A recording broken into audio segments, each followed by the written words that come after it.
The term DMV, which means DC, Maryland, and Virginia.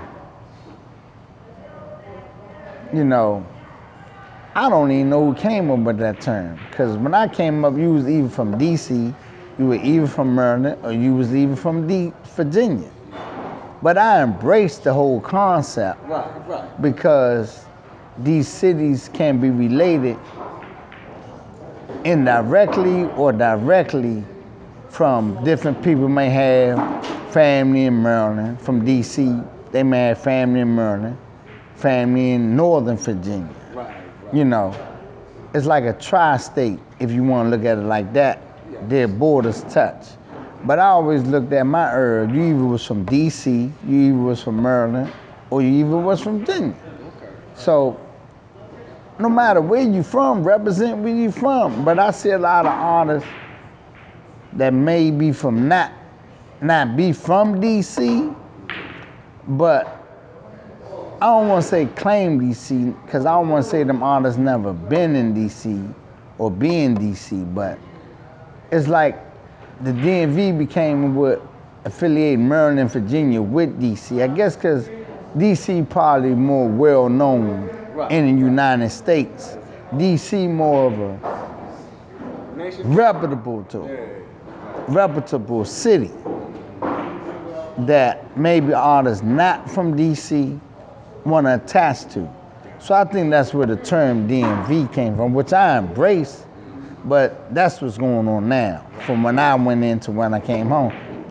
I mean, I think it's good because it brings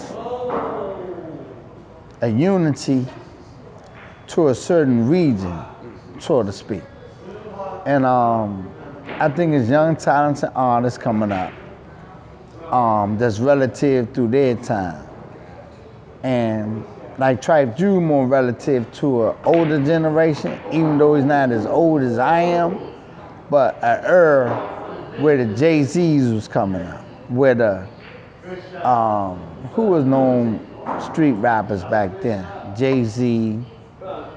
Now, as you can say, an intellectual guy from the hood.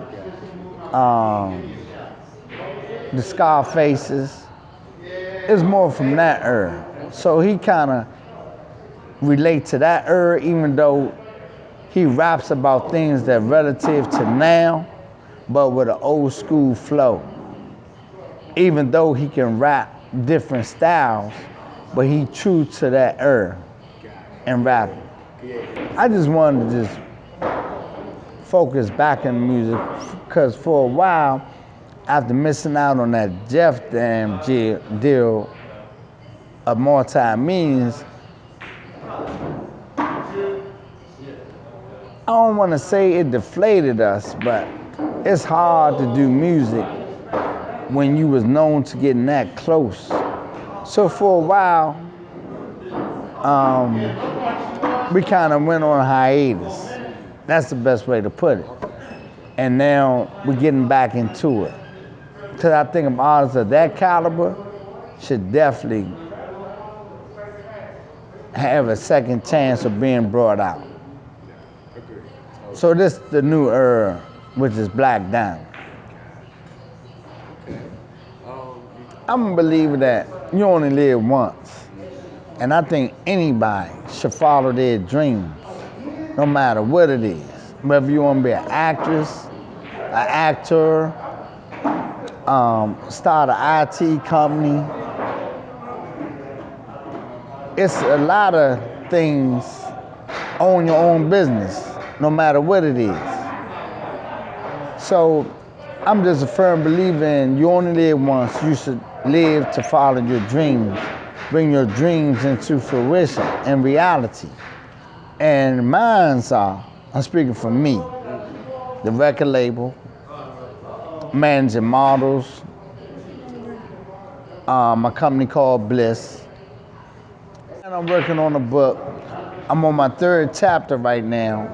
I hired a company out of California called Hancock. They ghostwrite my book, which means I record my story. They listen to the record and write it, send over a rough draft to me to review and make edits. Then I give it back to them. They change the revisions and everything, edited it, then send it back for my final approval. So nothing in this book is going to be fake, even though people reading it, it's such a phenomenal story that people used to tell me I need to write a book. So I said, now it's time to do that. And because I feel my life has become full circle. And people were looking at it, reading it, but think it's a fictional book, meaning made up, because my true life story is that that variety, you know, from being in the streets to the level of dealing with Colombians outside the country to now just dealing legal, legitimate businesses. I mean, even when I was in the streets back in the day, I remember me, my man Daryl, which I call my little brother, which now live in Atlanta, but he from up here. We was at a gas station. I had the 500 SL convertible Benz, sports Benz, and he had the Alante. And we was getting some gas at a gas station. I said, man, you know what? We need to start a business. Let's do international entertainment. And we did shows with Kings of Comedy Tour, was with Walter Latham. Like, we might do, back then he was only doing tours, like he'd get promoters from different cities. That may be 2 or 3 cities, that might do 2 or 3 cities with him. So we would partner up with him to financially do shows in a few cities. We did shows on the international entertainment in Atlanta, Baltimore, Houston. And so I had a touch of a business even before I went to jail, and a thought of starting international entertainment back then. And Walter Latham, Kings of Comedy Tour, we used to do, for example, partner up when he was lower then, before he got fully financed to do all the King of Comedy tours through a corporate level. So I met the said entertainers, the Steve Harveys, you know, the Kings of Comedy Tour, Kings of Comedy crew. And coming up in the 80s, a very close friend of ours named Dennis Scott, who I met through my close friend, Ray.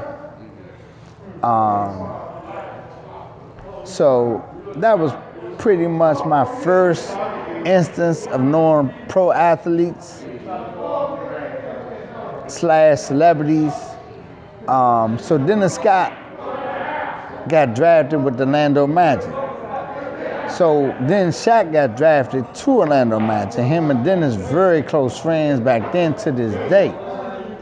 So we got to know Shaq and other NBA players. So that kind of was my first introduction of being around pro athletes, how they live, how they work, practice, you know, learning the pro athlete game. And never knew at that time that I have a great, great son. Not knowing then that would happen, but all of my kids, I'm proud of all of them.